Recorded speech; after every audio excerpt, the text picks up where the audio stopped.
इतनी बढ़िया यहाँ पर यह कार्यक्रम हुआ, मैं बड़ा खुश हूँ, बड़ा मन मेरा गदगद है। इतने सारे ब्राह्मण लोग यहाँ पर पधारे। ध्यान रखना, ऋग्वेद का वचन है, वह कहता है मोघमन्नम विन्दते अप्रचेता केवलाघो भवति केवलादि। जो सिर्फ अपने लिए पकाता है और खाता है वह पाप खाता है।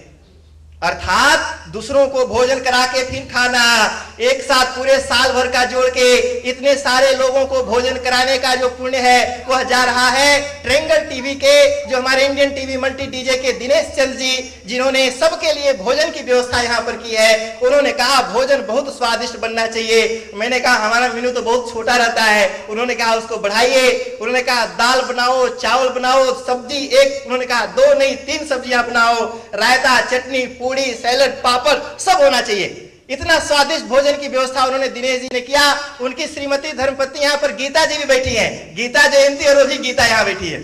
तो यह भी बड़ा संजोग का विषय है। और ध्यान रखना, में एक कहावत है, last but not the least. हम अपने आचार्य महोदय जी का स्वागत करते हैं। उन्हीं की प्रेरणा थी, उन्होंने मुझसे कहा कि गीता जयंती करवाइए क्योंकि इसका महत्व इस देश में बढ़ना चाहिए, और इसलिए मैं उनको धन्यवाद करता हूं।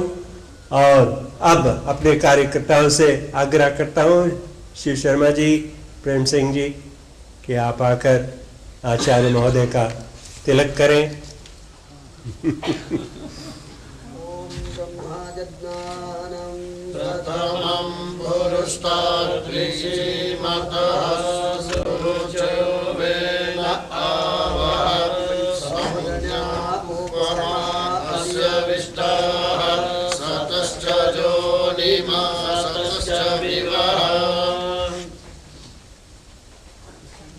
और इसमें प्रमाण है, वो गीता में हमारे शास्त्री जो विद्वान बैठे हैं वो बोलते हैं ब्राह्मण क्षत्रिय विषाम शूद्राणांच परंतप, अर्थात द्वंद्व समास किया। द्वंद्व समास का एक नियम है, एक धर्मावच्छिन्नस्य एक धर्मावच्छिन्न संसर्गेण एक धर्मावच्छिन्ने अन्वयः सह विवक्षा। और सह विवक्षा में द्वंद्व समास होता है शास्त्री जी महाराज। तो सह विवक्षा में द्वंद्व समास होता है और सह विवक्षा सह वक्तुम इच्छेति सह विवक्षा, तो इसका मतलब भगवान को भी अभिप्रेत है। तो ऐसे हमारे ब्राह्मणवत ही हैं और हम इनका भी स्वागत करते हैं। वो द्विज ब्राह्मण का मतलब ब्रह्मणी निष्ठा यस्येति ब्राह्मणा न जन्मना जाति ही अभी तू कर्मणा। तो ऐसे हमारे दिवाकर जी हैं और मैं इनका स्वागत करता हूँ। और इतने उत्साह से इन्होंने बड़ा उत्साह दिखाया इस कार्यक्रम के आयोजन में। आप उनका भी तिलक शाश्वते सहस्रकोटि धारिणे नमः।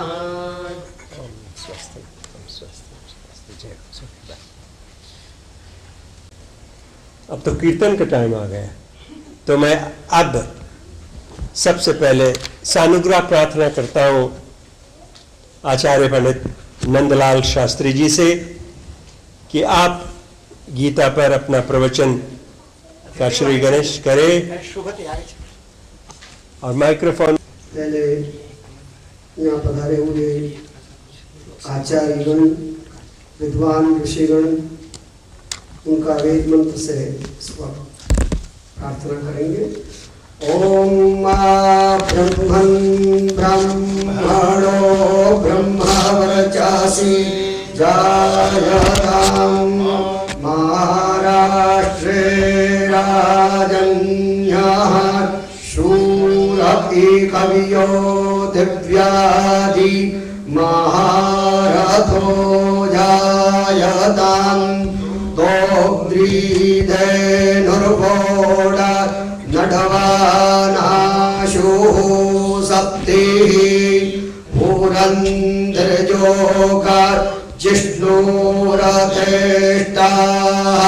सभेयो जुवास्य वीरो जायतां निकामे निकामेनाः पर्जन्यो हरे कदु फलवदियो न ओघदयः पच्यन्तान्यो गक्षेमो नः कल्पताम्।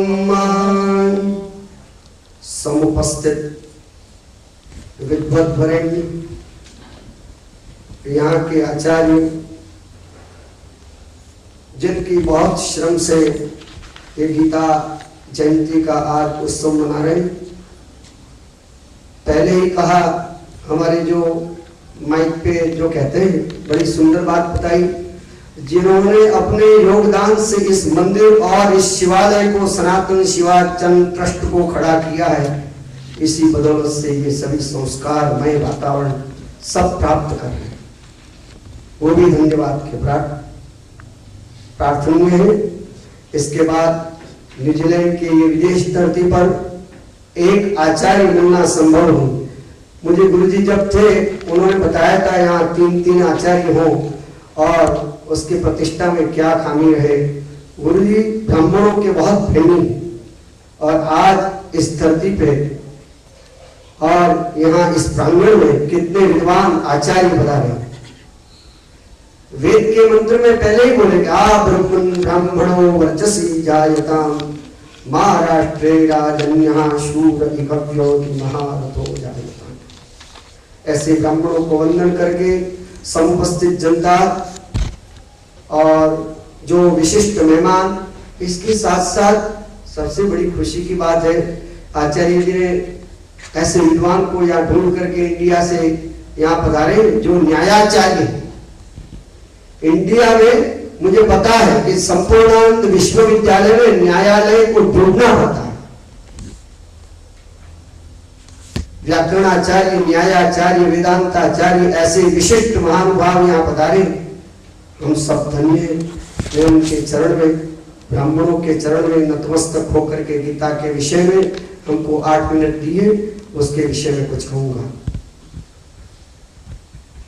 पार्थाय प्रतिबोधितां भगवता नारायणेन स्वयं व्यासेन ग्रथिता पुराण मुनिना मध्ये महाभारतम् अद्वैतामृतवर्षिणीं भगवतीं अष्टादशाध्यायिनीं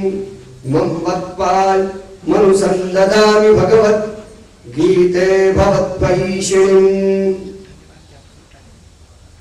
सर्वोपनिषदो गावो दुग्धा गोपालनन्दनः पार्थो वत्सस्तुति प्रोक्ता दुग्धं गीतामृतं महतो।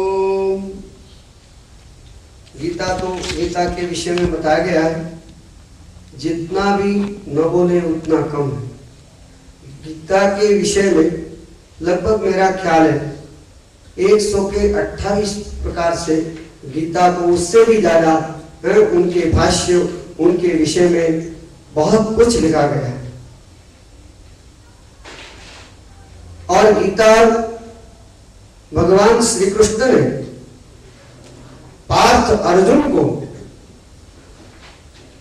सभी उपनिषदों के सार रूप दोहन करके पार्थ श्री कृष्ण को बताया और उनको पार्थ को वत्स गिना गया है। जैसे वाचरड़ा होता है, गाय के दूध को बड़े चाव से पीता है, ऐसे वत्स रूप भगवान पार्थ थे। और दुग्धम गीता अमृतम महत्, और गीता का जो अमृत है वो दूध है। जैसे गाय के दूध में मधुरता होती है, ऐसे आप भी अपने जीवन में कभी भी गीता का कोई भी श्लोक कभी भी उठा लो तो आपको दिन भर की दिनचर्या में कोई गाइडलाइन गीता का श्लोक दे देगा। उतना गीता का दोहन और गीता का उपनिषदों का सार लिखा गया। उसमें कहा है, 2 बातों पे भगवान ने ज्यादा ध्यान दिया है। एक तो कर्म और दूसरा सांख्य दर्शन। जीवन में मनुष्य जन्म लेता है और मरण लेता है, बस 2 ही उसके पास है।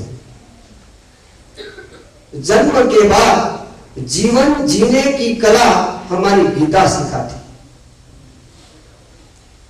जीवन तो हो परंतु जीवन जीने की कला गीता हमको इतना उपदेश देती है, इतना पथगामिनी और मार्गदर्शिका है कि आप कभी भी अपने संसार में कहां भी अटक जाए और गीता का एक श्लोक ले ले, एक श्लोक भी नहीं, एक श्लोक का एक पद भी ले ले और उसका अर्थ अपने जीवन में उतार दे, तो आपको उसमें से बहुत सुझाव निकल जाएगा।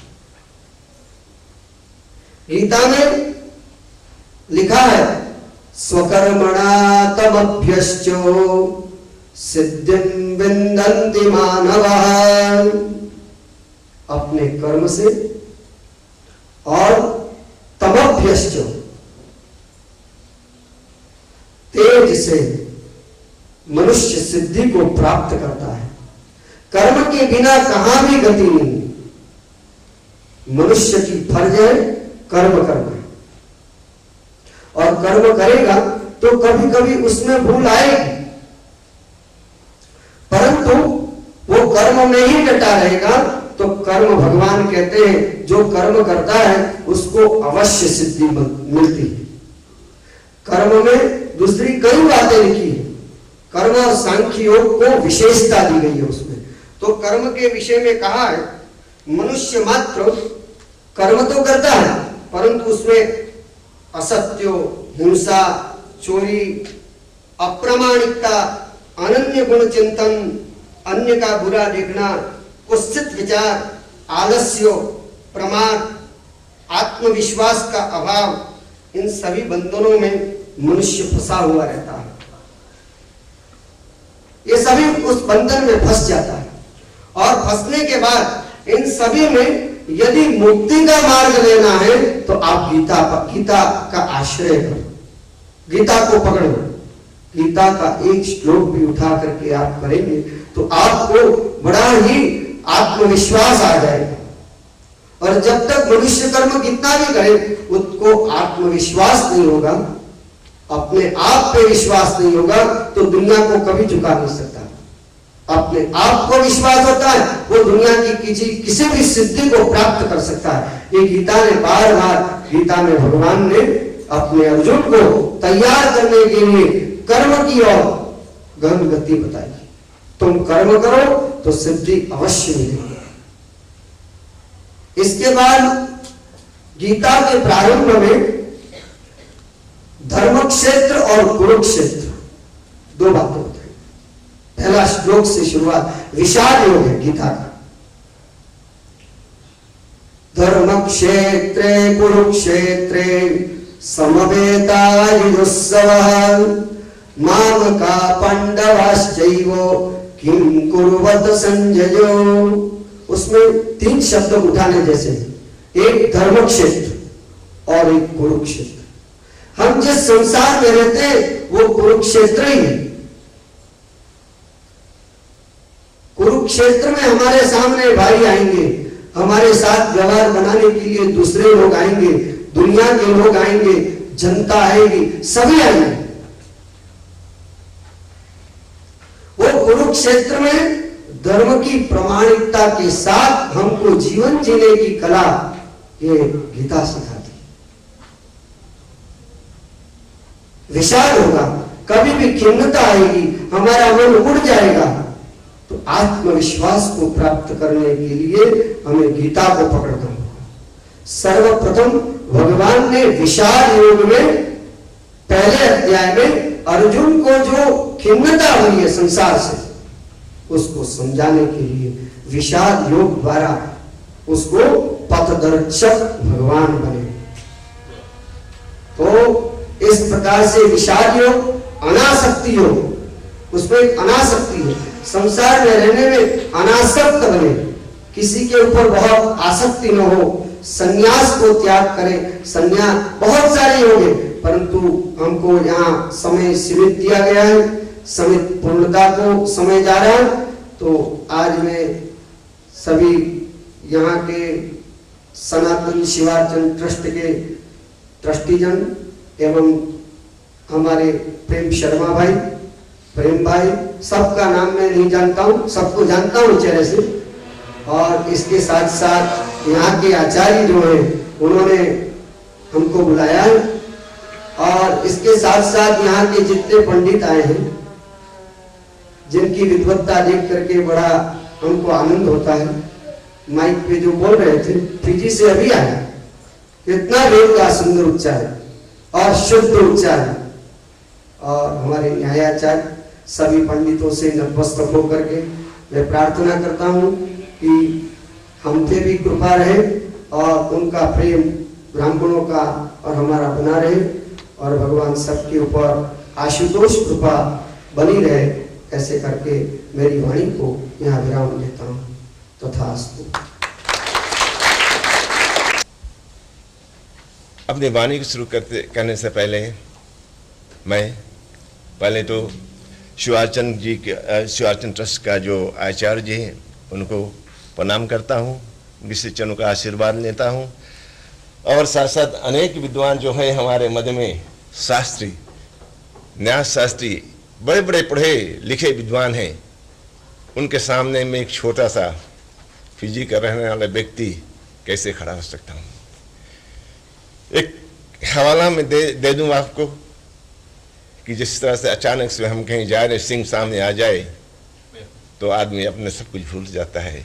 तो इन शास्त्री लोग जो हैं, शास्त्रगण जो हैं, ब्राह्मणगण जो हैं, सबको मैं एक बार फिर प्रणाम करता हूँ, उनकी आशीर्वाद मांग रहा हूँ ताकि मुझे शक्ति दे 2-4 शब्द बोल सकूं।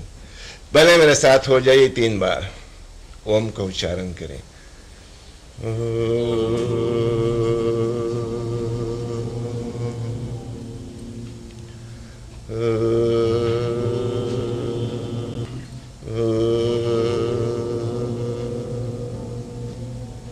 श्री गणेशाय नमः, श्रीमन्नारायण नमः, लक्ष्मी नारायण। तो चले हमारे एमसी जी, उन्होंने मुझे याद भी किया, उन्होंने कहा 2-4 शब्द कह देना, और उनका ये भी राय थी कि मैं कुछ ब्राह्मण सभा के विषय में कहूँ। तो आप सभी के विदित हो कि जहाँ कहीं भी हमारे भारतीय लोग रहते हैं वहाँ पर जरूर आचार्य या ब्राह्मण की जरूरत पड़ती है। अगर ब्राह्मण ना हो तो विधि है जो यज्ञ आदि है उससे हम दूर रह सकें, दूर हो जाते हैं। तो हमारी जो संस्कृति है वो चल नहीं पाएगी, जो है यज्ञ आदि हो नहीं पाएगी, तो हम कुछ करने योग्य नहीं रह जाएंगे। तो याद रहे जो हमारी सनातन धर्म पुरोहित ब्राह्मण सभा ये 13 वर्ष हो चुकी है, इसकी स्थापना यहाँ पर हुई थी, और तभी से हमारे आचार्यगण लगभग 15 आचार्य हैं हमारे सभा में, और अन्य आचार्य जी जैसे जोशी जी हैं, शास्त्री जी, इन सब के आशीर्वाद लेकर हम लोग अपने जो धर्म के कार्य है भली बात निभाते आ रहे हैं। मुझे पूर्ण विश्वास है कि इन 13 वर्षों में हम लोगों ने जो कुछ किया है, जनता की सेवा किया है और धर्म की रक्षा किया है, और जनता हमें सहयोग नहीं देती, आचार्यगण हमें सहयोग नहीं देती, तो शायद ब्राह्मण सभा अपना जो कार्य है अच्छी तरह से कर नहीं सकता। इसलिए मैं शास्त्री जो लोग हैं, ब्राह्मणगण हैं, आप लोगों के तरफ से अपनी सभा के लिए आशीर्वाद मांग रहा हूं, ताकि आप सभी के आशीर्वाद से जो सभा है अच्छी तरह से चल सके, आपके समक्ष हम अच्छी सेवा दे सके, यही मैं कामना करता हूं। चलें, दिवाकर जी ने, एमसी जी ने आगे कहा कि गीता के विषय में 2-4 शब्द हम कह दें। गीता ऐसी बड़ी पवित्र ग्रंथ है, इतनी पवित्र है कि कहते हैं गीता में एक बात आई महात्म्य में, अगर कोई गीता पाठ कर रहा हो उसके निकट बैठकर और व्यक्ति सुने, या उस गीताकार को जो गीता का वक्ता कर रहा, प्रचार कर, उसको छू ले, छू लेने से भी उनकी जितनी पाप होती है, जो पाप होती है, जो उनकी गलतियां होती, जो त्रुटियां होती है, वो सब क्षमा हो जाती है। गीता में इतनी शक्ति है। क्यों गीता में इतनी शक्ति है? मैं छोटे शब्दों में आपको बता दूं कि गीता भगवान श्री कृष्ण के मुखार बिंदु से निकली है। अगर भगवान के मुंह से जो कुछ भी निकलती है वो 100% नहीं, 1000% सत्य होती है। तो गीता इतनी पवित्र है कि कितना भी गुनाहगार हम, कितना भी दोषी हो, कितना ही पापी हो, फिर भी भगवान का नाम रमन कर ले। गीता के 2-4 श्लोक, जैसे पंडित जी ने कहा एक ही श्लोक, शास्त्री जी ने कहा एक ही श्लोक, अगर नित्य कोई पढ़े तो अनेक पुण्यों की प्राप्त होती है। और उसी तरह महात्म्य भी है, कई बार हम लोग महात्म्य पढ़ते, उनमें बात आई है कि अमुक अध्याय पढ़ने से अमुक व्यक्ति को अमुक गति हुई है। कितने भी नीच से नीच व्यक्ति क्यों ना हो, बुरा व्यक्ति क्यों ना हो, एक बार गीता के शरण में आ जाए तो उसकी कल्याण होना संभव है, निश्चित है। इसी तरह से हम आगे चलते हैं। समय के अनुसार हम देखते हैं कि हमारे मन में बहुत से ज्ञानी लोग बैठे हैं, उनको भी इसका कहना है। तो अंत में मैं यही अपने वाणी को विराम करना चाहता, यही आप लोगों से विनती करना, प्रार्थना करता हूँ कि आप सभी के सहयोग से जो शिवार्चन ट्रस्ट है इनके सहयोग दें, ताकि इनके पास जगह है, इनकी सेवा से हम लोग लाभ उठाएं और जो अपना धर्म कार्य है उसको दिन प्रतिदिन बढ़ाते रहें। ऐसे आशीर्वाद मांगते हुए आप सभी को एक बार धन्यवाद देते हैं, क्योंकि गीता ऐसी पवित्र ग्रंथ है जो भगवान मुंह से निकली हुई आज हमने जयंती को मना रहे हैं। कहते हैं, एक बात और बता दूं, मैं थोड़ा सा भूल गया था। कहते हैं कि गीता एक ऐसा, गीता भगवान के मुखार बिंदु से निकली है। अगर मैं गलती में हूँ तो हमारे आचार्यगण, हमारे शास्त्रीगण, जोशी आदि जो हैं हमें कोरेक्ट करें, सुधार कर दें। एक गीता है जो भगवान मुखार बिंदु से निकली है, और दूसरा हम बहुत प्रेम से सदा से सत्यनारायण व्रत कथा को सुनते हैं, पूजा करते हैं। तो सत्यनारायण व्रत कथा भी एक ऐसी पवित्र ग्रंथ है जो भगवान की मुखार बिंदु से निकली है। अन्य ग्रंथ के विषय में हमें मालूम नहीं है, क्योंकि मेरा पास उतना ज्ञान नहीं, नॉलेज नहीं है। अगर शायद अन्य ग्रंथ हो वेद के छोड़कर, तो हमारे आचार्यगण जो हैं, ऋषि गुरु जो हैं, दास शास्त्री जो है, वे उसके विषय में थोड़ा सी हमें बताने की कोशिश करेंगे। इन सब लोग साथ साथ आज सभी को आने के लिए शिवार्चन ट्रस्ट को अपनी सेवा प्रदान करने के लिए कोटि कोटि धन्यवाद देता हूँ। सभी को जय श्री राम। हरिओम तत्सत, हरिओम तत्सत, हरिओम। ओम गणपतये नमः। मूकं करोति वाचालं पंगुं लंघयते गिरिं यत्कृपातमहं वन्दे परमानन्दमाधवम्। कृष्णाय वासुदेवाय हरे परमात्मने प्रणतक्लेशनाशाय गोविन्दाय नमो नमः। वसुदेवसुतं देवं कंसचाणूरमर्दनं देवकी परमानन्दं कृष्णं वन्दे जगद्गुरुम्। शङ्करं शङ्कराचार्यं केशवं बादरायण सूत्रभाष्यकृतौ वन्दे भगवन्तौ पुनः पुनः।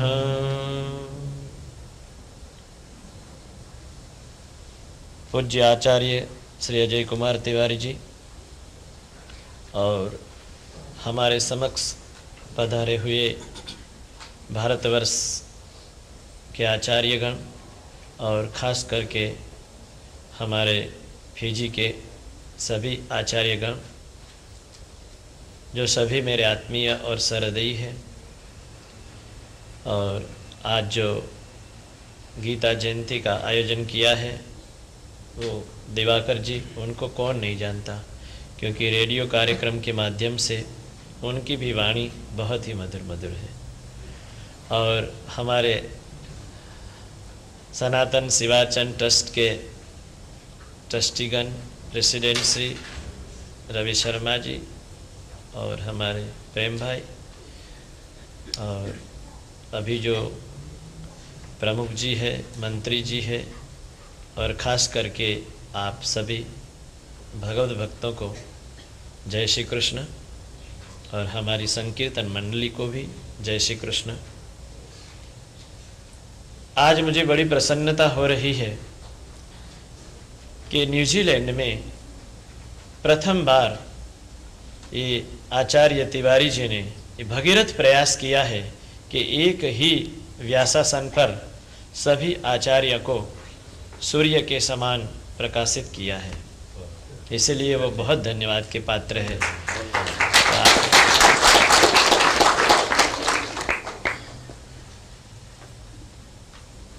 विद्वान की परीक्षा आयु से नहीं होती है। विद्वान चाहे युवा भी हो, किंतु वो अपनी विद्वत्ता के कारण सभी देशों में पूजनीय होता है। श्रीमद् भगवद गीता, श्रीमद् भागवतम और श्री रामायणम हमारे जीवन में इसी प्रकार संकलित हुआ है कि किसी भी कार्य में जब हम उलझ जाते हैं तो श्रीमद् भगवद गीता का आश्रय करते हैं। अभी अभी शास्त्री जी ने बताया कि दुग्धा गोपाल नंदन, कितनी मधुर बात बताई है। श्रीमद् भगवद गीता जो है वो कामधेनु है, इसका दोहन करने वाले भगवान श्री कृष्ण है और उनका पान करने वाला अर्जुन है। विशेष करके आज मार्गशीर्ष शुक्ल पक्ष की एकादशी, जिनको मोक्षदा एकादशी कहते हैं, और गीता जयंती का महोत्सव भी भारतवर्ष में सभी जगह मनाया जा रहा है। और इधर ऑकलैंड में ये शिवार्चन ट्रस्ट का भगवान ओमकारेश्वर का प्रथम मंदिर है, जहां पर ये दिव्य समारोह का आयोजन किया है। श्रीमद् भगवद गीता हम सभी भक्तगण हर समय और जब जब कोई विशिष्ट प्रसंग आता है तब ब्राह्मण द्वारा श्रवण करते हैं या तो उनका पठन पाठन करते हैं। सबसे पहले मंत्र में कहा है धर्म क्षेत्रे कुरुक्षेत्रे समवेता युयुत्सवः। देखिए, भारतीय संस्कृति बड़ी विलक्षण है। कोई भी कार्य किया जाए तो इसमें कल्याण की भावना होती है। युद्ध जैसा घोर कर्म करने के लिए जा रहे हैं, फिर भी उनको कहा धर्म क्षेत्रे कुरुक्षेत्रे समवेता युयुत्सवः। कहां पर इकट्ठे हुए हैं? कुरुओं की जो भूमि है, जो एक पवित्र तीर्थ क्षेत्र है जिनको कुरुक्षेत्र कहते हैं, वहां पर कौरवों की सेना और पांडवों की सेना इकट्ठी हुई है। क्यों? क्योंकि युद्ध करने के लिए। किंतु कल्याण की भावना कहां पर है कि युद्ध में मरने वाले योद्धाओं का भी कल्याण हो, उनकी सद्गति हो, पुनर्जन्म न हो, इस भवाटवी में से मुक्त हो जाए, ऐसी दिव्य भावना से ये दोनों सेनाएं वहां पर इकट्ठी हुई है। और बाकी तो अर्जुन को माध्यम बनाकर भगवान पद्मनाभ की गाई हुई ये वाणी ने सारे विश्व को अमर कर दिया है। जो जो भी इसका पान करता है, इनका पठन पाठन करता है, निश्चित रूप से मृत्यु के भय में से मुक्त हो जाता है। ये मुक्ति दिलाने वाला ग्रंथ है। श्रीमद् भगवद गीता और श्रीमद् भागवतम, ये दोनों ग्रंथ ऐसे हैं कि इनका श्रवण करने से, उनके आदर्शों को ग्रहण करने से आपको मृत्यु का भय नहीं लगेगा। गीता हमारी माँ है, गौ माता हमारी माँ है, सनातन धर्म हमारा श्रेष्ठ धर्म है और भारतीय संस्कृति हमारी महान संस्कृति है। और मैं आपको क्या कहूँ, अभी अभी हमारे वयोवृद्ध महाराज शारदानंद जी महाराज ने बताया कि भाई इधर सब विद्वान लोग सिंह के समान बैठे हैं और हम क्या कहें। मैं तो यही कहूंगा कि हमारे फिजी के जितने भी विद्वद आचार्य हैं, उन्होंने हमारी संस्कृति को बचा कर रखा है, यही उनके लिए बहुत बड़ी बात है। अब देखिए, 18 अध्यायों में ज्ञान ही ज्ञान भरा है। प्रथम अध्याय का नाम अर्जुन विषाद योग है, द्वितीय अध्याय का नाम सांख्य योग है। इसी प्रकार अध्यायों की श्रृंखला आगे बढ़ती जाती है, किंतु सबका सार यही है कि आप कर्म ऐसा करें, बाकी फल की आशा भगवान पर छोड़ दे। भगवान आपको उत्तम फल अवश्य प्रदान करेंगे। कर्मण्येवाधिकारस्ते मा फलेषु कदाचन। कर्म करने का अधिकार हमारा है, फल देने वाले भगवान है। और अंत में मोक्ष संन्यास योग नाम के अध्याय में बताया है, यत्र योगेश्वर कृष्ण यत्र पार्थो धनुर्धर तत्र श्री विजयोर्भृति ध्रुवा नीतिर्मतिर्मम। जहाँ भगवान योगेश्वर श्री कृष्ण है, जहाँ धर्म है, जहाँ नीति है, उनका ही विजय होगा महाराज, ऐसा संजय ने अपने स्वामी धृतराष्ट्र जी को कहा है। इसलिए आप श्रीमद् भगवद गीता को अपना गुरु माने, श्रीमद् भगवद गीता का एक अध्याय का अर्थ सहित पाठ अवश्य करें। साथ साथ में मेरे ख्याल से विष्णु सहस्त्र भी इधर हुआ है ना, तो विष्णु सहस्त्र का पाठ भी आप अवश्य करें, क्योंकि उसमें बताया है यस्य स्मरण मात्रेण जन्म संसार बंधनात् विमुच्यते नमस्तस्मै विष्णवे प्रभ विष्णवे। जिनके स्मरण मात्र से संसार के सारे बंधन दूर हो जाते हैं, ऐसे भगवान विष्णु का हर समय आप स्मरण करें। जहाँ दर्शन करें वहाँ भगवान नारायण ही नारायण है, ऐसी आप भावना रखें। आइए एक छोटा सा संकीर्तन करते हैं, आप सबको साथ देना है। केशवा माधवा जय देवा मधुसूदना, सब गाइए। माधवा जय देवा मधुसूदना, केशवा माधवा जय देवा मधुसूदना, केशवा माधवा जय देवा मधुसूदना।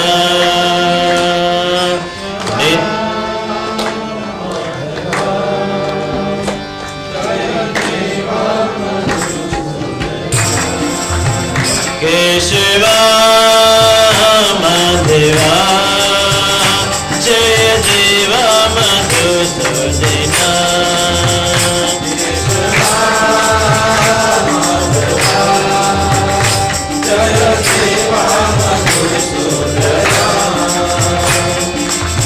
नेत्र कमल दल अतीव मनोहर, नेत्र कमल दल अतीव मनोहर, अंतर्यामी प्रभु परमेश्वर, अंतर्यामी प्रभु परमेश्वर, जय देवा मधुसूदना, जय देवा माधवा जय देवा मधुसूदना, जय देवा मधुसूदना, जय देवा मधुसूदना, जय देवा मधुसूदना, जय देवा मधुसूदना की जय।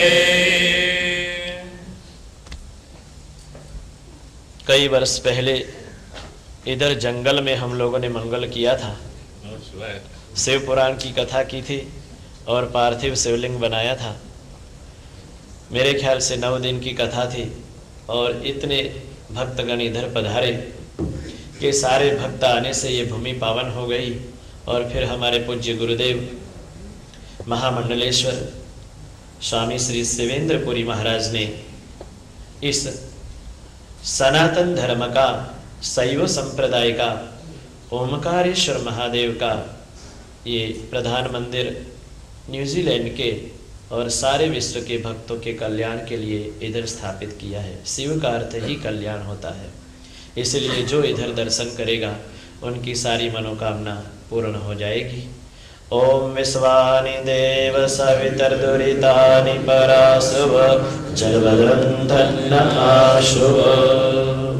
जिस प्रकार गीता जयंती का महोत्सव आज इधर आचार्य जी की प्रेरणा से संपन्न हो रहा है, हम भगवान ओमकारेश्वर महादेव को यही प्रार्थना करते हैं कि ये महोत्सव पूरे न्यूजीलैंड में हर एक मंदिरों में हो और आप सभी भक्तजन इस विद्वद आचार्यों के ज्ञान का लाभ लें और अपना मनुष्य जन्म जो बहुत अनमोल माना गया है, रामचरितमानस में बताया है कि बड़े भाग मानुष तन पावा, सुर दुर्लभ सब ग्रंथ ही गावा।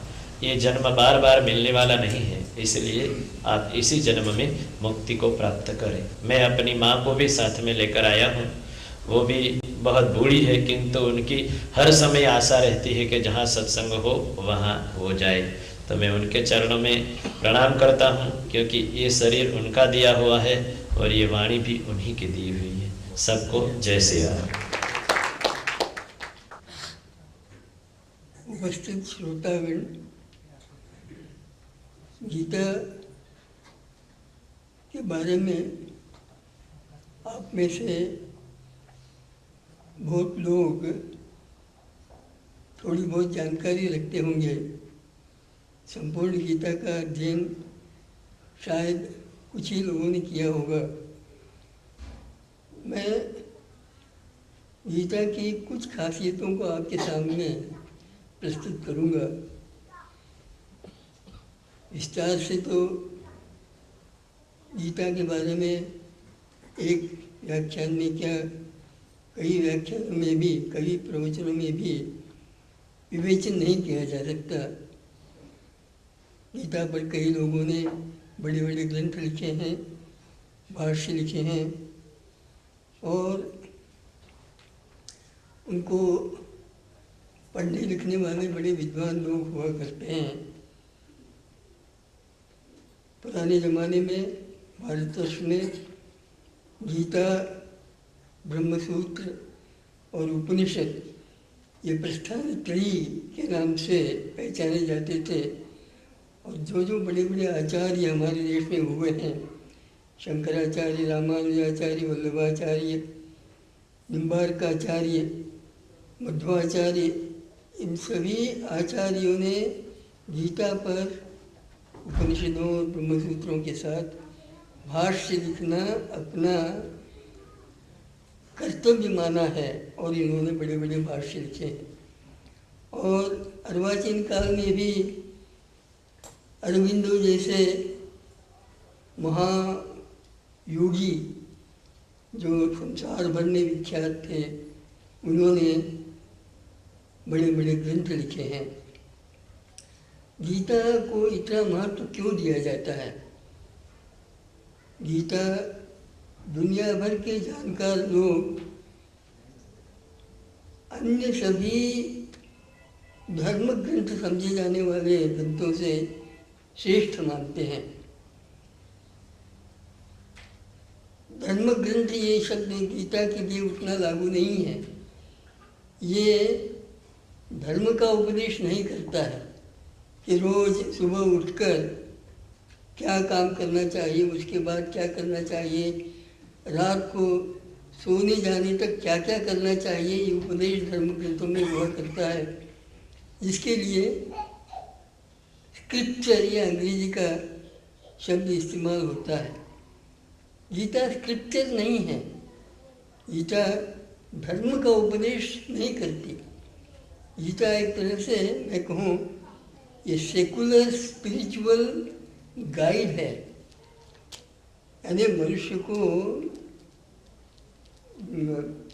युवावस्था से लेकर अपने मृत्यु तक किस प्रकार सफल यशस्वी जीवन बिताना चाहिए, जिससे कि उसे कृतकृत्यता का अनुभव हो, यह सीख गीता देती है। Bible, old testament, new testament, Quran, Zendavesta, Hammurabi के कोड, ये सब दुनिया में बहुत मशहूर धर्म ग्रंथ हैं। इनमें अधिकतर धर्म का उपदेश किया जाता है।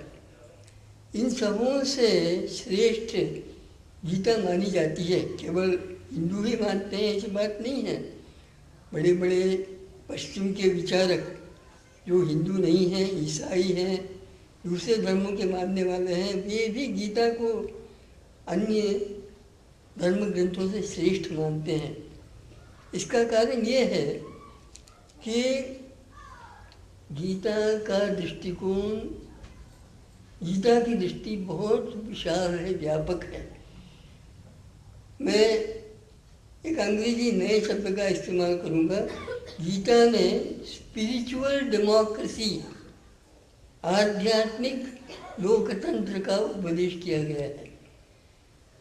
इसका मतलब यह है कि अन्य जो धर्म हैं, तुलना करके मैं बतलाऊँ, ईसाई धर्म है, इस्लाम धर्म है, पारसी धर्म है, कई धर्म हैं।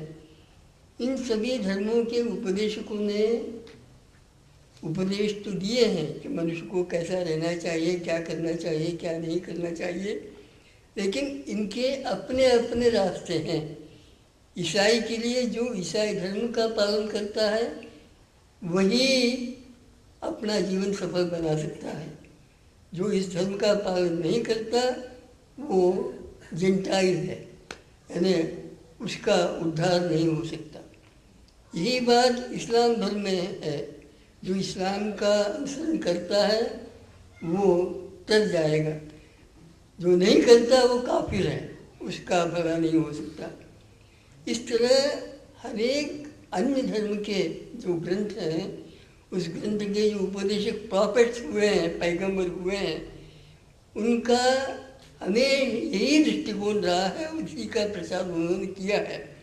गलत है या सही उसके बारे में मैं कुछ नहीं कहूँगा। आप हमारे पास आइए तो आपका उद्धार होगा।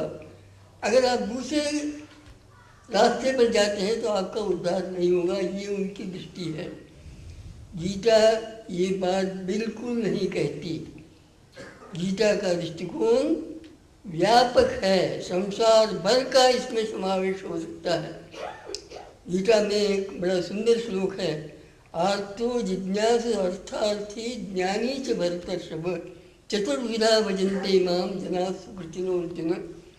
भगवान कहते हैं कि मेरे पास, मेरे शरण में आने वाले कौन कैसे लोग हैं? जो आर्त हैं, दीनहीन हैं, कुछ नहीं कर सकते हैं, अपाहिज हैं, ऐसे लोग। जिज्ञासु यानी जो जानना चाहते हैं, पढ़ना लिखना चाहते हैं, संशोधन करना चाहते हैं, सत्य क्या है जानना चाहते हैं, ऐसे लोग। अर्थार्थी जो धन कमाना चाहते हैं, ब्लैक मनी नहीं, अच्छा जो धन सही रास्ते से कमाना चाहते हैं वे लोग। और ज्ञानी जो असलियत जानते हैं संसार की, दुनिया की, हर बात की, वे लोग।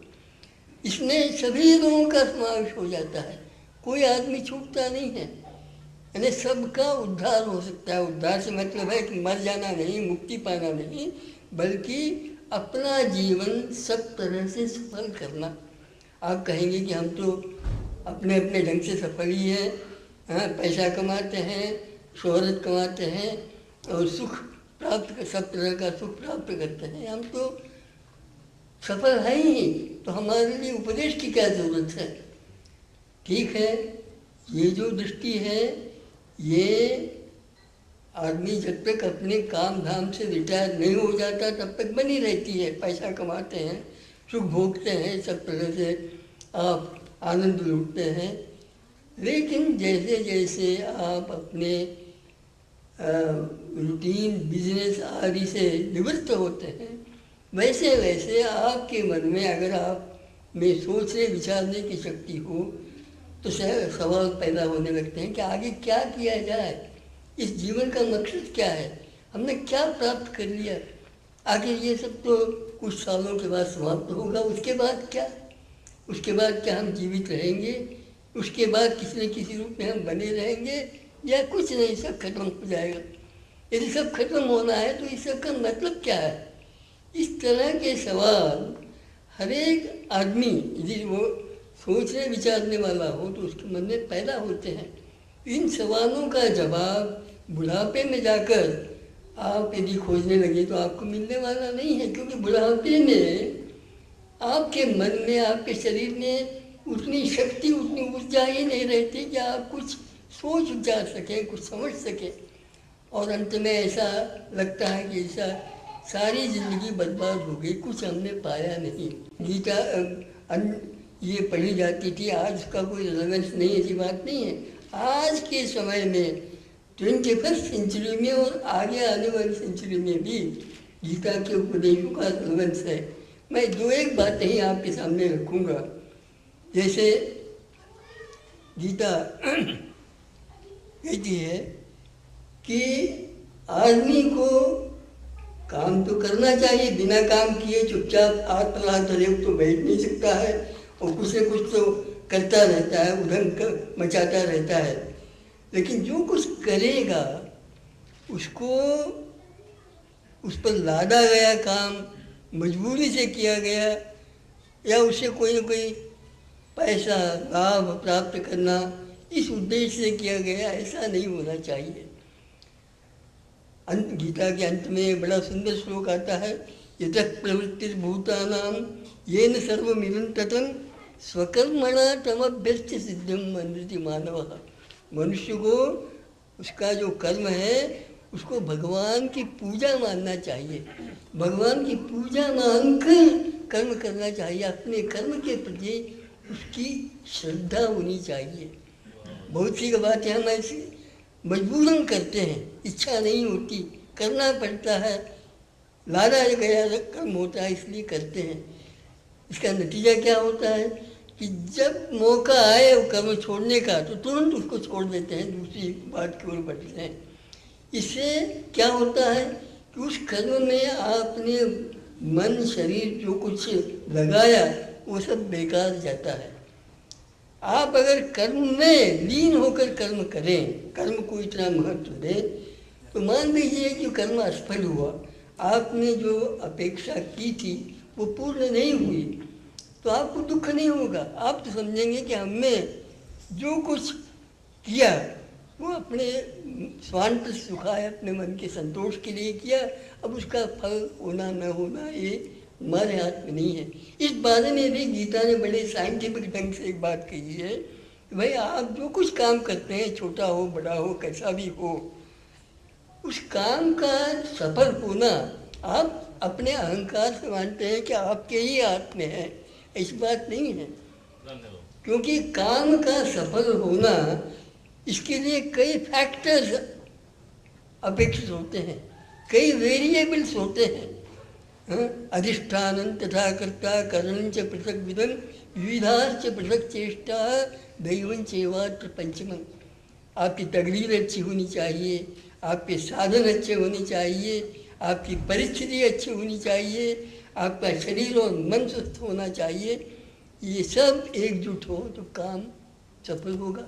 अब देखिए अमेरिका ने बड़े अहंकार के साथ इराक पर आक्रमण किया और सोचा कि बस एक आध साल 6 महीने में इराक को जीत करके उसमें डेमोक्रेसी प्रस्तावित कर देंगे। क्या हुआ?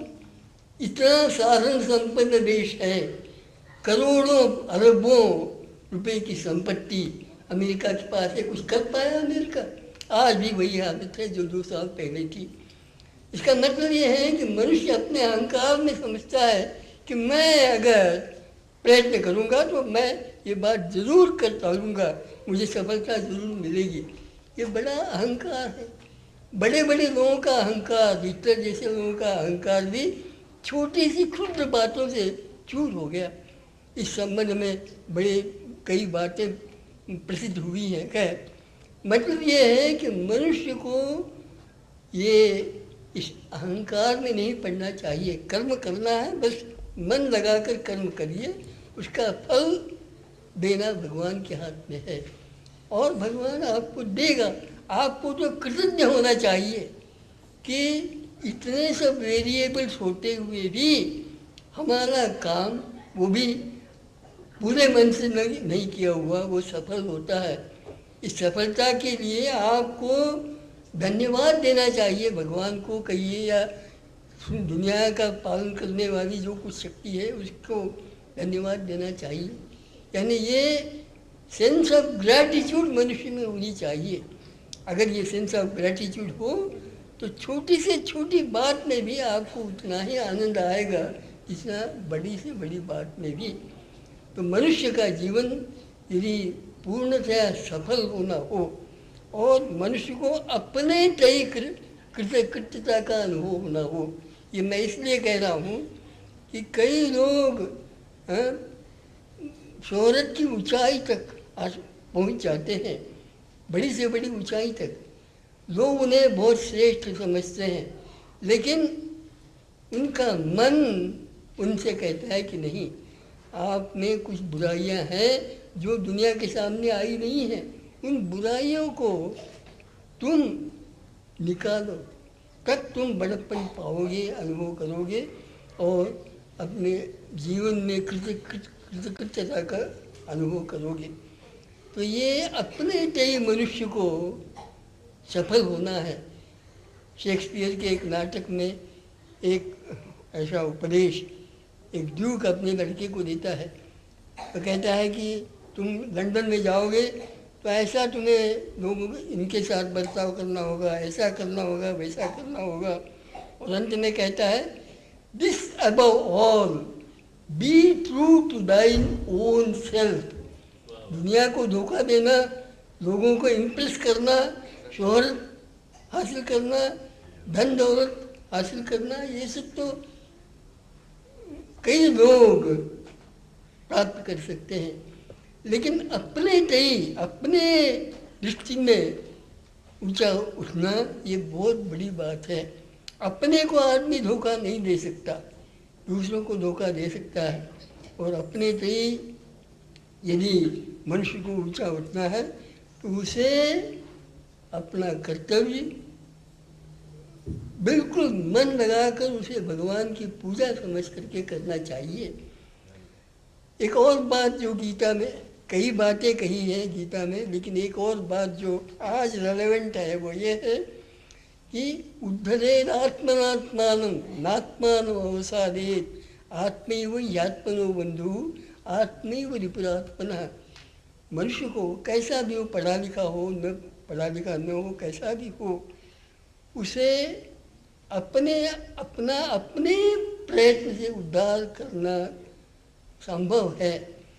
इधर उधर भागने दौड़ने की जरूरत नहीं है।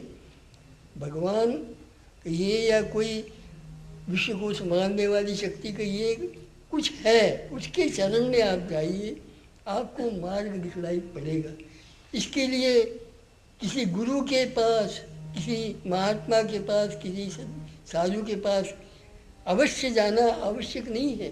आप स्वयं विचार करिए, आप अपने कॉन्शियंस को साक्षी बना करके विचार करिए, आपको मार्ग दिखलाई पड़ेगा।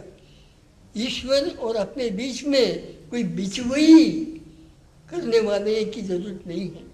आप स्वयं यदि सच्चे दिल के हो तो आपको सही रास्ता प्रयत्न करने पर जरूर ज्ञात होगा। कबीर साहब ने एक जगह कहा है, हमन को इश्क मस्ताना, हमन को बेकरारी क्या, हमारा यार है हमें, हमन को इंतजारी क्या। मुझे दुनिया की क्या ज़रूरत है, भगवान तो मेरे पास है, मुझे भगवान रास्ता दिखा सकता है, उसकी शरण में मैं जाऊँ और वो ज़रूर मुझे रास्ता दिखलाएगा। हालांकि मुझे कोशिश करनी पड़ेगी, मन लगा कर कोशिश करनी पड़ेगी, तो मेरा जीवन सफल होगा। बहुत सी बातें गीता में कही है, एक एक श्लोक पर प्रवचन घंटों किया जा सकता है और कई लोगों ने किया भी है। मैंने एक दो उदाहरण आपके सामने रखे, आप मन लगाकर गीता के अध्याय समझ करके पढ़ेंगे तो समय समय पर आपको निश्चित मार्गदर्शन मिलेगा। इतना कह करके, और मेरे युवा मित्र श्री अजय कुमार तिवारी जी ने ये सुंदर आयोजन किया और मुझे इसकी अध्यक्षता के लिए यहाँ बुलाया, इसके लिए आभार प्रदर्शन कर मेरा भाषण समाप्त किया। सुविशालं निजं देशं विशालां संस्कृतिं निजां विशालं निज साहित्यं भूयो भूयो नमाम्यहं भूयो भूयो नमाम्यहं भूयो भूयो नमाम्यहं। जय बोलो ओंकारेश्वर महादेव की जय, सत्य सनातन धर्म की जय, आनंद कंद श्री गोविंद भगवान की जय, पूज्य सद्गुरुदेव भगवान की जय। ओम नमः पार्वती पतये, हर हर हर महादेव। प्रियात्मन, बड़ी खुशी की बात है, आज हम लोगों ने गीता जयंती मनाई। गीता कामधेनु गीता को कहा गया। कामधेनु का मतलब होता है जो चाहिए ले लो, जो मांगो मिल जाता है। तो जिसके मतलब कि जो चीज होती है गीता से ले लेता है। यहाँ हमारे ढेर सारे विद्वान उपस्थित हैं, जिसको जो अच्छा लगा उसने लिया। हमें जो अच्छा लगा वो हमने भी लिया गीता से। हमें गीता पसंद है। क्यों पसंद है? हमें गीता की कौन सी चीज अच्छी लगती है भाई? वैसे गीता है बड़ी शानदार। और देखो गीता कहाँ गाई भगवान श्री कृष्ण ने, जहां पर सब मरने के लिए तैयार बैठे हैं। संसार में हर एक आदमी डरता है, घबराता है और दुखी हो जाता है। कब? जब मौत की नाम सुनता है। और उस समय भगवान श्री कृष्ण ने जब सब रोते गाते हैं जिस समय में, उस समय गीता गाई। यह संसार की आदत है। और कुछ लोगों की तो जन्मजात आदत होती है। कुछ लोग हर रोज, कुछ लोग हमेशा अपने दुखों का ही रोना गाते हैं। दिवाली हो या होली हो, हर रोज मातम मनाते हैं। लेकिन दुनिया उनकी रागनी पर झूमती है जो चिता में भी बैठकर वीणा बजाते हैं। भगवान श्री कृष्ण ने अर्जुन को चिता में बैठ करके वीणा बजाने की कला सिखाई। किस प्रकार चिता में भी बैठ करके, मौत के मुंह में घुस करके भी कैसे हम नृत्य करें, खुशी से झूमें, वह कला भगवान श्री कृष्ण ने अर्जुन को सिखाई उस कुरुक्षेत्र के युद्ध के मैदान में। और इसके लिए करना कुछ भी नहीं, भगवान ने वह उपाय भी बताया। भगवान श्री कृष्ण ने कहा कि किस प्रकार, कैसे आप अपने आप को दुखी होने से बचा सकते हैं, किस प्रकार आप भी वह वीणा बजा सकते हैं। भगवान श्री कृष्ण ने द्वितीय अध्याय में 2 श्लोक बड़े शानदार कहे। वैसे भगवान श्री कृष्ण ने पूरे गीता को योग की संज्ञा दे दी। आप जानते हैं योग का मतलब योगासन, आप जानते हैं। वैसे जो संस्कृत जानने वाले लोग हैं उनको पता है योग का मतलब होता है जुड़ना। युंज धातु है योग, जोड़ने के अर्थ में, अर्थात ये भी योग है, हमारी उंगलियों की गांठें, दोनों को मिला दिया ये भी योग है। लेकिन योग शब्द की व्याख्या करते हुए महर्षि पतंजलि ने कहा योग चित्त वृत्ति निरोधा, अर्थात चित्त वृत्ति का निरोध करना योग है। और संसार में आप जानते हैं जिसको योगा बना दिया, योगासन। लेकिन भगवान श्री कृष्ण सब जगह, अर्जुन विषाद योग, अब विषाद को भी योग बना दिया, संन्यास को भी योग बना दिया। वहां तो योग तो है नहीं भाई। तो भगवान श्री कृष्ण योग शब्द से किस चीज को कहना चाह रहे हैं? पूरे 18 अध्याय का नाम उन्होंने योग दिया अंत में। आखिर योग से वो बताना क्या चाहते हैं? कर्म भी योग बता दिया। भगवान श्री कृष्ण का योग है, बड़ा शानदार है और वह मुझे बेहद पसंद है। और अगर आप भी उसको जान जाएं तो आप भी चिता में बैठ करके वीणा बजाएंगे। वह शानदार बात क्या है, योग क्या है? भगवान श्री कृष्ण योग शब्द से किसे कहते हैं वो खुद ही बताते हैं। भगवान श्री कृष्ण कहते हैं बुद्धि युक्तो जहाति उभे सुकृत दुष्कृते तस्माद् योगाय युज्यस्व योगः कर्मसु कौशलम। योग क्या है? तो बताया कि कर्मसु कौशलम योगः, अर्थात कर्मसु, अर्थात जो हम कर्म करते हैं, जो भी हम काम करते हैं, कर्म क्या है? क्रिया है। क्रिया का मतलब वर्ब, एक्शन। जैसे हमने हाथ यहां से यहां हिलाया, ये जो मूवमेंट है ये कर्म है। इसी कर्म में कौशल, अर्थात जो घुमाने की जो कला है, इसी कला में कौशल। कौशल का मतलब क्या है भाई? कुशलस्य भावः कौशलम, अर्थात दक्षता, अर्थात जो काम करने का जो ढंग है, जो अंदाज है, उसी में दक्षता, यह योग है। भगवान श्री कृष्ण कहते हैं। इसी को और स्पष्ट करते हैं। क्या कहते हैं? वो कहते हैं सिद्ध सिद्धो समो भूत्वा बुद्धि युक्त जहाति योगस्थः कुरु कर्माणि संगम त्यक्त्वा धनंजय सिद्ध सिद्धो समो भूत्वा समत्वम योग उच्यते। अर्थात योगस्थः, अर्थात योगे स्थितः सन त्वं कर्माणि कुरु। ए अर्जुन, तुम योग में स्थित होकर के, योग का मतलब भाई कहां बैठ करके करोगे, अर्थात समत्वम योग उच्यते, अर्थात हानि और लाभ दोनों में एक वाक्यता बना करके। जैसे आपको एक मैं उदाहरण दूं, कोई पागल जैसे होता है, उसके सामने जाके उसकी खूब तारीफ करो, मुस्कुराएगा नहीं, मारेगा। और उसको जाके गाली दो तो भी मारेगा। तो उसके पास आप तारीफ करिए या उसकी निंदा करिए, उसके ऊपर उसका असर नहीं होता। जिस प्रकार बालक के सामने जाकर, कोई गधा को ले लो, उसके पास जाके आरती उतारो तब वो लात मारेगा, और जाके गाली दो तो भी लात मारेगा। वह उसका स्वभाव है।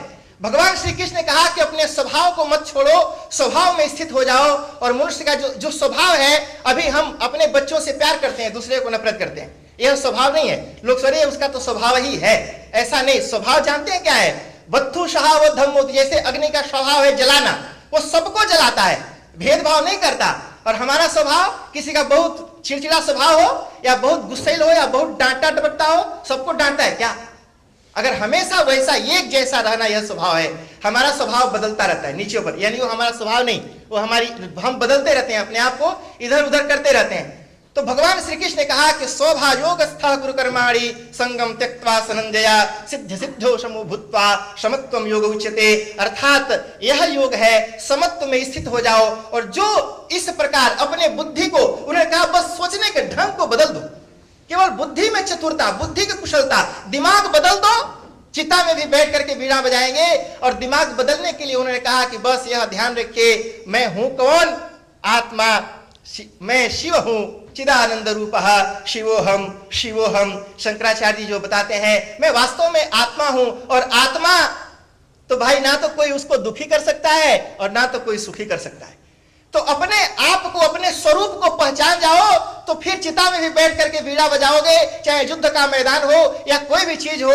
मैं आत्मा हूं, मैं सुख और दुख से निर्लेप हूं, मैं सुखी नहीं होता, मैं दुखी नहीं होता, मैं हंसता नहीं हूं, मैं रोता नहीं हूं, क्योंकि मैं आत्मा हूं। यह शरीर मेरा घर है। हम हॉल में बैठे हुए हैं, हम हॉल नहीं है, घुसे हुए हॉल में। वैसे ही मैं इस शरीर में घुसा हुआ बैठा हुआ हूं, मैं शरीर नहीं हूं। शरीर का धर्म रोना सूखना, दुबला पतला मोटा होना है, लेकिन मैं आत्मा हूं, इसका धर्म मोटा पतला दुबला हंसना रोना है नहीं। और जो यह जान जाता है कि मैं आत्मा हूं, उसे तो फिर ब्रह्मविद ब्रह्मैव भवति श्रुति बोलती है, फिर तो भगवान अपने आप में उसको मिला लेते हैं। और फिर जब हम हो ही जाएंगे ब्रह्म, तो फिर हमें कौन रुला सकता है, कौन दुखी कर सकता है, कौन मार सकता है? सोचिए, आप आत्मा है तो आपको कौन मारेगा? कोई नहीं मार सकता। तो हम मर ही नहीं सकते, कोई मारेगा कैसे? भगवान श्री कृष्ण ने यही बात समझाई। पूरे 18 अध्याय को उन्होंने योग की संज्ञा दी। और पूरे 18 अध्याय का जो निचोड़ है, सच पूछो तो वही है, सोचने का ढंग बदल दो, दिमाग बदल दो, सारा कुछ ठीक ठाक हो जाएगा। इतनी बढ़िया यहाँ पर यह कार्यक्रम हुआ, मैं बड़ा खुश हूं, बड़ा मन मेरा गदगद है। इतने सारे ब्राह्मण लोग यहाँ पर पधारे। ध्यान रखना, ऋग्वेद का वचन है, वह कहता है मोघमन्नम विन्दते अप्रचेता केवलाघो भवति केवलादि। जो सिर्फ अपने लिए पकाता है और खाता है, वह पाप खाता है। अर्थात दूसरों को भोजन करा के फिर खाना, एक साथ पूरे साल भर का जोड़ के इतने सारे लोगों को भोजन कराने का जो पुण्य है, वह जा रहा है ट्रेंगल टीवी के, जो हमारे इंडियन टीवी मल्टी डीजे के दिनेश चंद जी, जिन्होंने सबके लिए भोजन की व्यवस्था यहाँ पर की है। उन्होंने कहा भोजन बहुत स्वादिष्ट बनना चाहिए। मैंने कहा हमारा मेनू तो बहुत छोटा रहता है। उन्होंने कहा उसको बढ़ाइए। उन्होंने कहा दाल बनाओ, चावल बनाओ, सब्जी एक, उन्होंने कहा 2 नहीं 3 सब्जियां बनाओ, रायता, चटनी, पूड़ी, सैलड, पापड़ सब होना चाहिए। इतना स्वादिष्ट भोजन की व्यवस्था उन्होंने दिनेश जी ने किया। उनकी श्रीमती धर्मपत्नी यहाँ पर गीता जी भी बैठी हैं, गीता जयंती और रोजी गीता यहाँ बैठी है। तो यह भी बड़ा संजोग का विषय है। और ध्यान रखना, हमारे यहाँ शास्त्र कहता है कि अतिथि का स्वागत करने के लिए सुंदर आसन दो, बढ़िया से प्यार से बातें करो, जल पूछो। तो इतना सुंदर आसन जिस पर हम बैठे हुए हैं, इस आसन की व्यवस्था जिस देवी ने की है वे हैं कमल महाराज जी। उन्होंने बाजार से खरीद करके जा करके कहा कि बढ़िया सुंदर एक तरह का सब आसन होना चाहिए। इतना सुंदर आसन की व्यवस्था यहाँ पर ब्राह्मणों के लिए उन्होंने की है। भगवान से मैं प्रार्थना करता हूँ आप भी सब परिवार स्वस्थ और प्रसन्न रहें। इसी प्रकार धर्म के कार्य में आगे भी आप रुचि लेते रहें। और सबसे ज्यादा तो हमारे जो संगीत वाले लोग हैं, हमेशा अगर ये लोग न रहे तो सचमुच हम फ्लॉप हो जाएंगे। तो हमेशा हमारा साथ देते हैं संजय जी, दीवान जी, हमारे भट्ट साहब और हमारे जगदीश महाराज जो आज यजमान हैं। मैं सबके लिए भगवान से प्रार्थना करता हूं आप सब स्वस्थ रहें, प्रसन्न रहें, हंसते मुस्कुराते रहें। और ब्राह्मण लोग आए। देखिए भाई, शास्त्रों में कहा गया कि देवता लोग मंत्र के अधीन होते हैं। क्या है श्लोक? दैवाधीनम जगत सर्वम मंत्राधीना च देवताः ते मंत्रा ब्राह्मणाधीना तस्मात् ब्राह्मण देवता। कहा कि देखो, दैवाधीनम जगत सर्वम, यह सारा संसार दैव के अधीन है, भगवान के अधीन है, ईश्वर के अधीन है, वही कंट्रोल करता है। और उस भगवान को कंट्रोल करने वाले कौन है? मंत्र।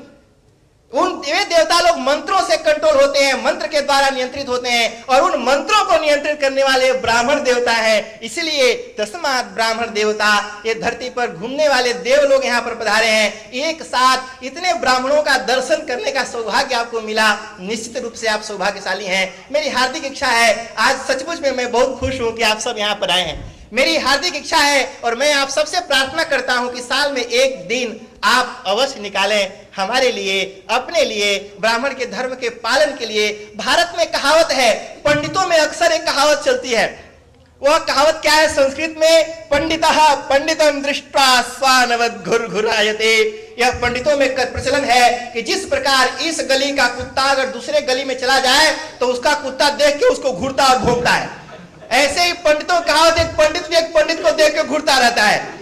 हमें इस ट्रेंड को बदल देना है, इस कहावत को झुठला देना है। हम एक साथ गले से गले मिल करके प्यार और मोहब्बत के साथ इस आसन पर विराजमान होंगे और सबको बता देंगे कि हम एक दूसरे को देख के नहीं घूरते हैं, हम में आपस में प्यार है, मोहब्बत है, हम एक हैं और एक रहेंगे।